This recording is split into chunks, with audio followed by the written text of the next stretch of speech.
Ser podcast.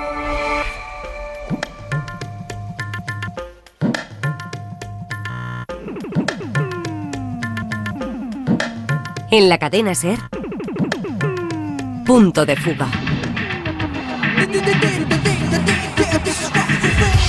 Con Pablo Morán. Hola a todos, bienvenidos a Punto de Fuga. Allá por junio de 2009, hace 17 años, la cineasta iraní Marjan Satrapi se plantó en el Parlamento Europeo para denunciar al régimen de los ayatolás que imponían por entonces su línea dura con la victoria de Mahmoud Ahmadinejad en las presidenciales. El pueblo iraní no quiere armas nucleares. El pueblo iraní quiere paz y democracia. Lo que sucedió en Irán no es un fraude, es un golpe de Estado. La enorme manifestación del pueblo iraní en las calles, poniendo en peligro sus vidas, demuestra este hecho. Por favor, quítate ese asqueroso velo. Me provoca claustrofobia. Al final me olvido de que lo llevo puesto. Pues no olvides esto. El miedo nos hace perder la conciencia y también nos convierte en cobardes. Has sido muy valiente. Estoy orgullosa de ti. La pérdida esta semana de la autora de la célebre Persépolis duele más dadas las circunstancias en Irán, donde este domingo se cumplen 100 días de guerra. Hola Pablo, estoy bien, o mejor dicho, sigo vivo. Malditos sean Trump, Netanyahu, las potencias belicistas mundiales, la ONU, las organizaciones de derechos humanos y, por supuesto, maldito sea el régimen terrorista y patrocinador del terrorismo de Irán. Irán apesta a sangre, a guerra, muerte, precios exorbitantes, a pobreza, corrupción, adicciones y miseria. Los mulás han llevado al país al borde del abismo debido a la ignorancia, las creencias religiosas, el robo y las mentiras. La guerra ha intensificado el sufrimiento del pueblo iraní. El pueblo de mi país se encuentra completamente indefenso y oprimido en el mundo, tanto por los gobernantes como por la comunidad internacional. Nadie en el mundo se preocupa por el pueblo iraní. Han convertido a esta nación feliz y próspera en un pueblo pobre y deprimido. Estos son mensajes que nos hemos intercambiado esta semana con iraníes con los que tuvimos oportunidad de contactar allí en Teherán hace justo 100 días. La vida ha cambiado desde entonces y estamos en contacto con Catalina Gómez, corresponsal de La Vanguardia en la capital iraní. Hola Catalina, gracias por acompañarnos.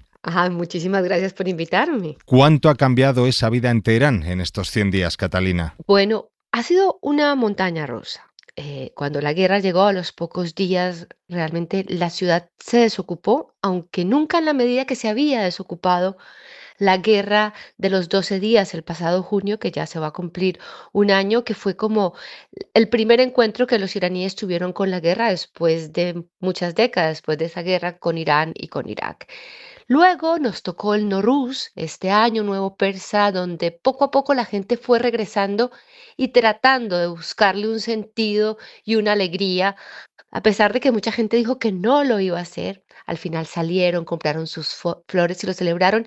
Y ya en estos últimos semanas, después del llamado cese al fuego, si es que se le puede llamar, pues la vida ha vuelto a la normalidad con una gran incertidumbre por lo que pueda pasar y también por la incertidumbre económica, que es prácticamente lo que más preocupa actualmente a los iraníes. Con heridas de guerra, obviamente, ¿no? Porque la destrucción de las bombas ha dejado a mucha gente sin trabajo en la industria, sin ir más lejos. Exacto, toda la industria, parte de la industria de la petroquímica, del acero, del gas, cientos de miles, pero no solamente estas grandes empresas que fueron destruidas en los ataques, sino pequeños empresarios que no tienen cómo sostenerlas. Yo conozco muchísima gente que ha tenido que despedir al menos la mitad de sus empleados porque no tiene con qué pagarles. También en los comercios, el que tenía 3 empleados se ha quedado con uno o con máximo 2.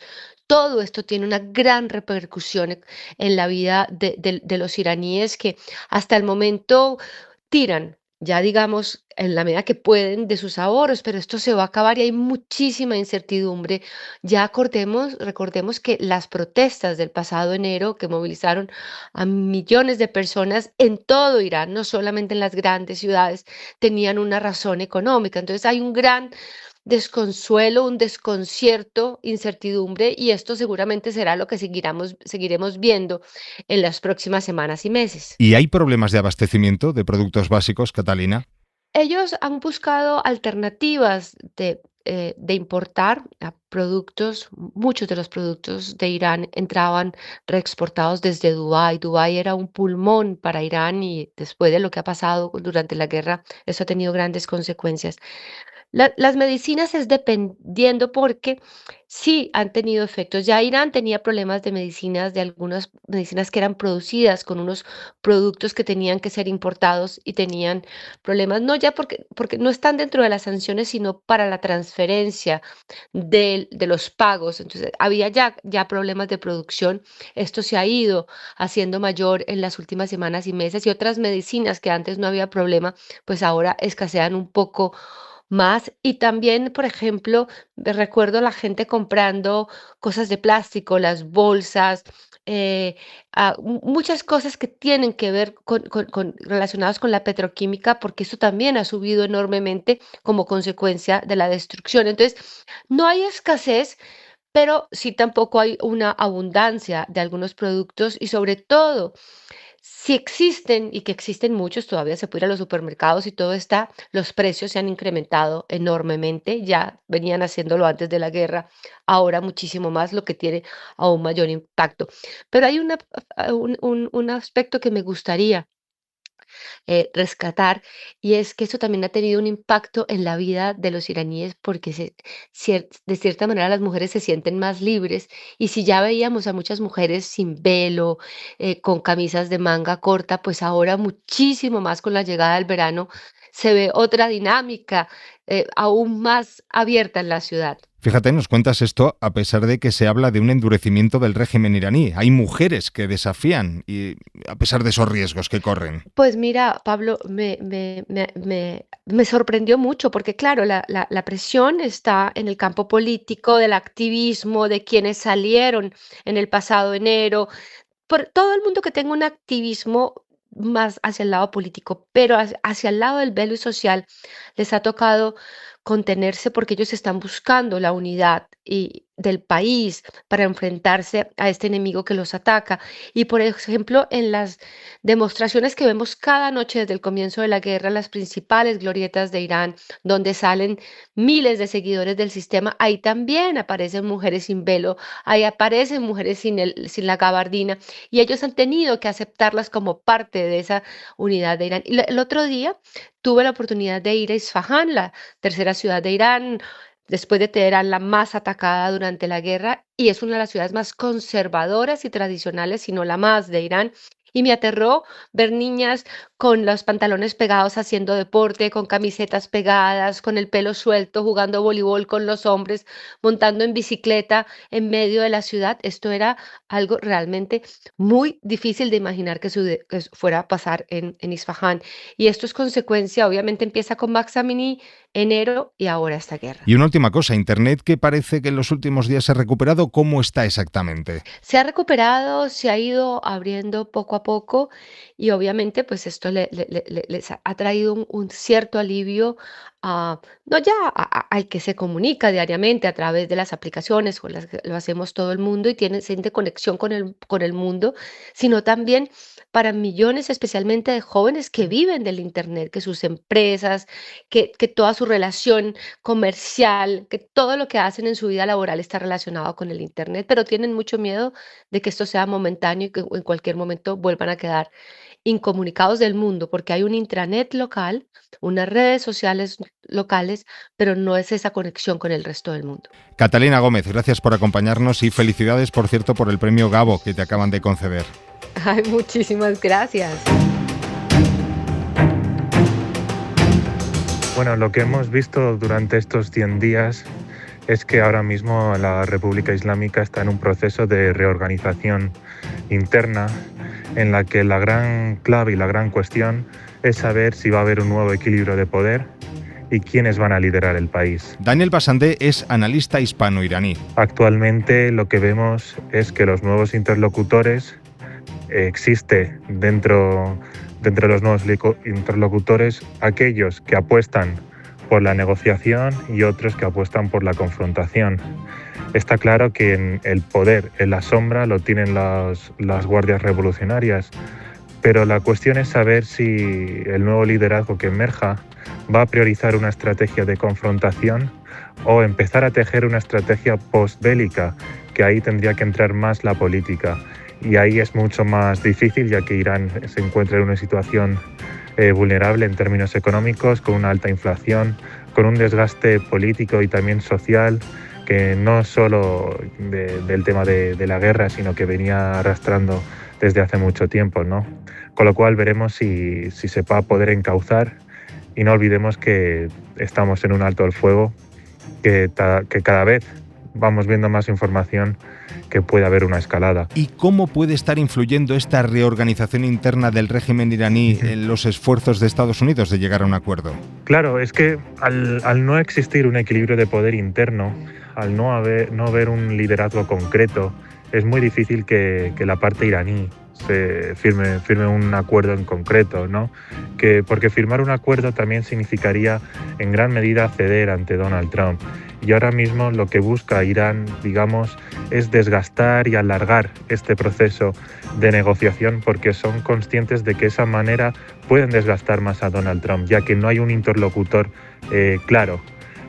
Aquí también hay un tema que es importante y resaltar, es que Donald Trump todavía no está dando con la tecla de cómo funcionan los tiempos de la política iraní, porque basar solo una estrategia a través de la confrontación, la presión y la fuerza debilita a aquellos interlocutores que están dispuestos a negociar y que buscan ganar poder político de Irán a través de las negociaciones, que son más pragmáticos. Y al no hacer eso, quienes están saliendo reforzados es el ala más autoritario y sobre todo es el ala de la Guardia Revolucionaria. Lo que está claro es que Trump busca una salida sin conseguir los objetivos de los que habló públicamente al lanzar el ataque, ¿no? No se ha desmantelado el régimen, el plan nuclear ya veremos. Sí, efectivamente. Yo creo que lo que buscaba Donald Trump, más allá de los objetivos que tenía Israel en mente, era intentar lograr una reorganización interna dentro del país para llegar a algún tipo de acuerdo en el términos del tema nuclear y darle una dirección más hacia Trump, porque básicamente lo que intentó hacer en Venezuela, y eso todavía no se ha conseguido, porque ahora mismo esa reorganización dentro de la misma República Islámica todavía no se ha dado, con lo cual en ese sentido todavía no ha cumplido sus objetivos. Pero todo esto también tenemos que evaluarlo a largo plazo, que al final ha pasado más o menos un periodo relativamente, ha habido mucho desgaste, con más de 2 meses de conflicto, pero claro, el proceso de reorganización dentro de Irán sigue sus propios pasos. Y como te decía, Estados Unidos, sobre todo Trump, no ha logrado doblegar en términos de la política nuclear, y ese es el gran escollo, ¿no? Porque Donald Trump lo que ha buscado siempre es que Irán no tenga la capacidad de llegar a tener un arma nuclear, pero es evidente que Irán, sobre todo el sector más duro del país, protagonizado por las guardias revolucionarias, se niega a ceder el tema del enriquecimiento de uranio, con lo cual Donald Trump todavía no ha conseguido esos objetivos que buscaba. 100 días después, el presidente de Estados Unidos está en un callejón del que sigue siendo incapaz de salir, sin que la solución suene a una derrota. Washington, Sara Canales, ¿cómo estás? ¿Qué tal, Pablo? Sí, el coste está siendo elevado y no es un detalle menor, teniendo en cuenta que estamos a tan solo 5 meses de las elecciones legislativas, donde muchos republicanos temen que este desgaste les pase factura y que pierdan las 2 cámaras en el Capitolio. Y esta erosión política la hemos visto esta semana en la Cámara de Representantes. On this vote, the yeas are 215 and the nays are 208. The concurrent resolution is adopted. Allí, por primera vez, varios republicanos se han sumado a los demócratas para decir no a la guerra en Irán. Han votado una moción que no es vinculante, pero sí que es muy simbólica. Los conservadores le piden a Trump que respete la ley, que estipula que tras 60 días de conflicto, el presidente necesita la luz verde del Congreso para seguir con su ofensiva. Escuchamos al republicano de Pensilvania, Brian Fitzpatrick. We have to follow the law. We're past the 60 days. Hay que cumplir con la ley, recordaba, mientras que que la mayoría de los liberales destacan los elevados precios, como este congresista californiano, Ro Khanna. Denunciaba que demasiada gente está sufriendo el aumento del precio de la gasolina o de la comida, y es que el coste de la guerra también se siente en la economía. Según la agencia Moody's, la guerra ha costado ya $750 por hogar, que es lo mismo que 100.000 millones de dólares en total a nivel nacional, debido principalmente al aumento del gasto militar y del precio de los productos. Pero el presidente Trump promete ahora que los precios van a bajar cuando termine la guerra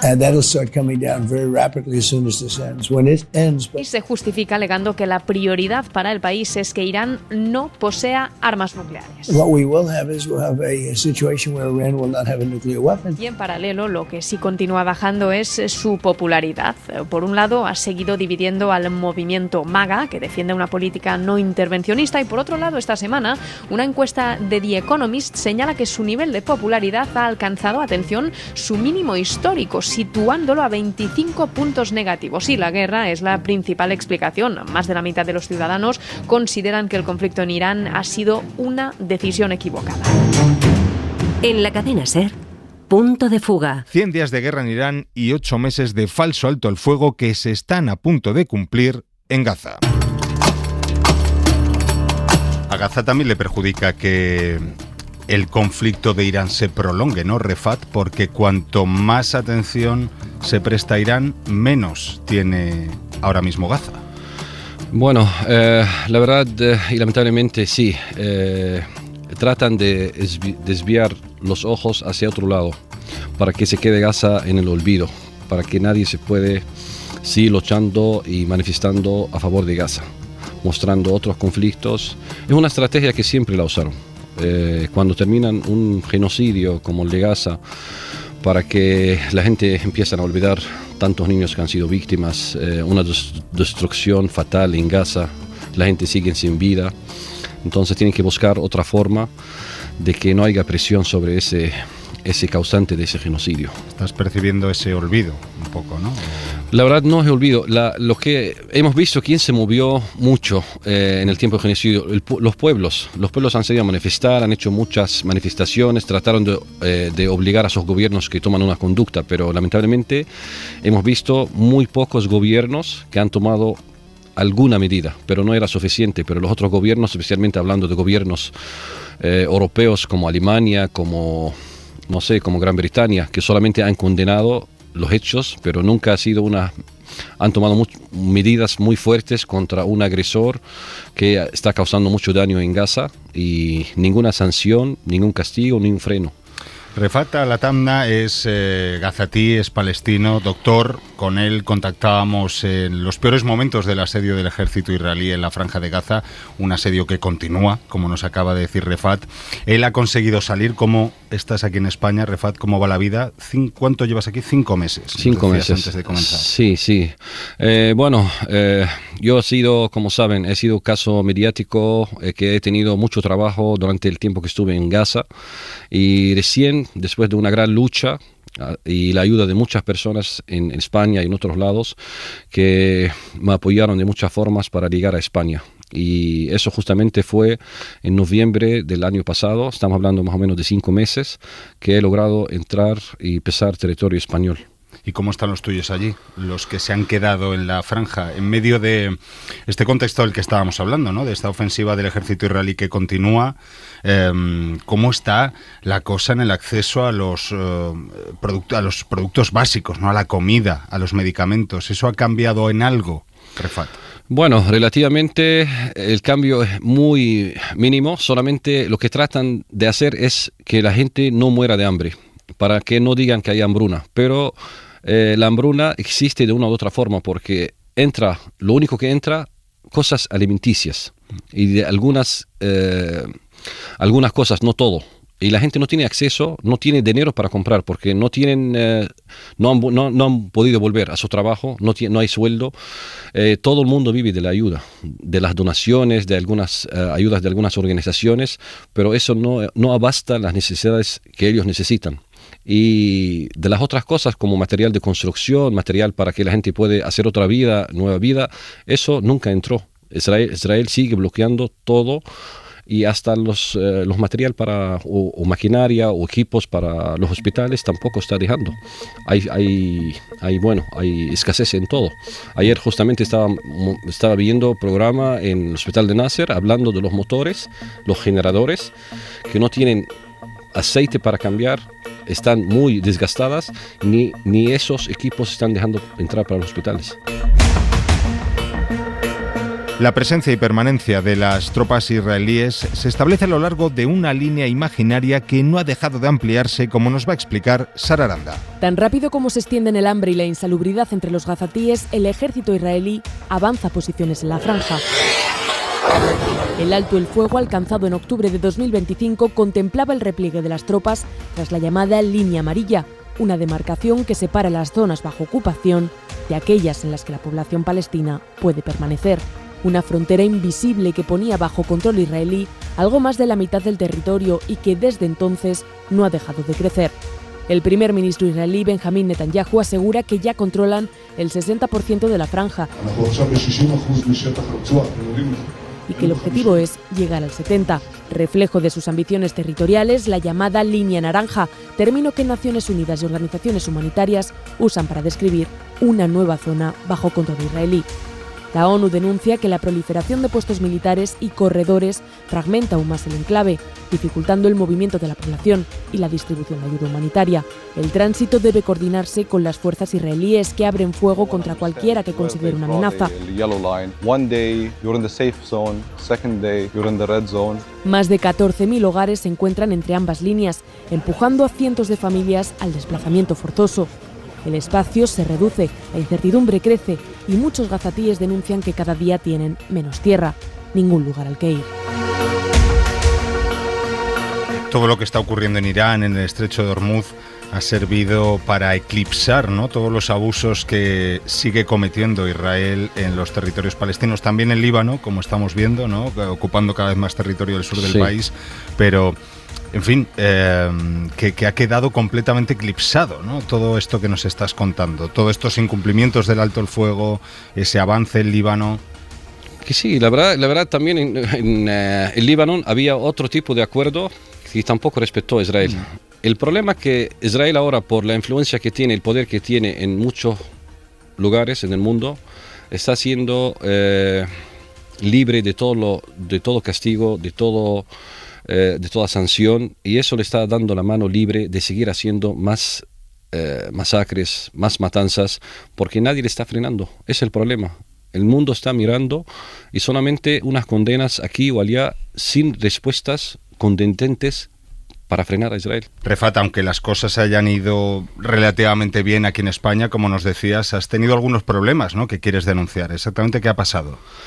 Bueno, lamentablemente desde que he llegado aquí a España, todo el mundo sabiendo de dónde he salido y cómo he sufrido durante 2 años para salvar a mis niños y estar a salvo con ellos aquí, pero lamentablemente estamos ahora sufriendo un gran problema con la asociación Hola Gaza, que está manejada por la Lorena Santana Ojeda, que ella manejaba mis recaudaciones y ahora está reteniendo, secuestrando a mi dinero sin rendir cuentas, sin ser transparente conmigo, y me está obligando a firmar documentos incriminatorios, manipulados, y está castigando a toda mi familia aquí y mi familia en Gaza hace más de 4 meses, que está reteniendo las recaudaciones y los fondos que hemos trabajado durante todos esos meses. Bueno, pues esperemos que se resuelva pronto. Y bueno, espero, estoy presionando de todas formas, pero bueno, aquí estamos con la ley y publicar y tratamos de tener resultados prontos. Doctor Refat Al-Atamna, muchísimas gracias por acompañarnos. Debíamos de recibirte aquí después de hablar tanto contigo a la distancia, desde Gaza. Él fue en nuestros ojos durante muchas jornadas allí en la franja y, en fin, le queríamos recibir para saber cómo están las cosas ahora mismo. Muchísimas gracias, Refat. Gracias a ustedes, estando aquí, estando con nosotros todo ese tiempo, y bueno, le felicito por el gran trabajo que hacen siempre.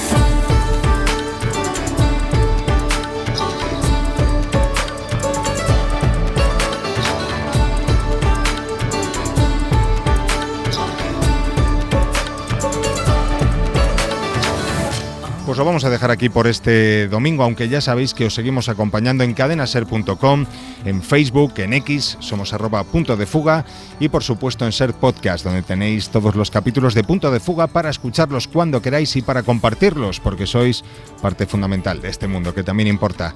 Hasta el domingo que viene. Adiós. Para no perderte ningún episodio, síguenos en la aplicación o la web de la SER, Podium Podcast o tu plataforma de audio favorita.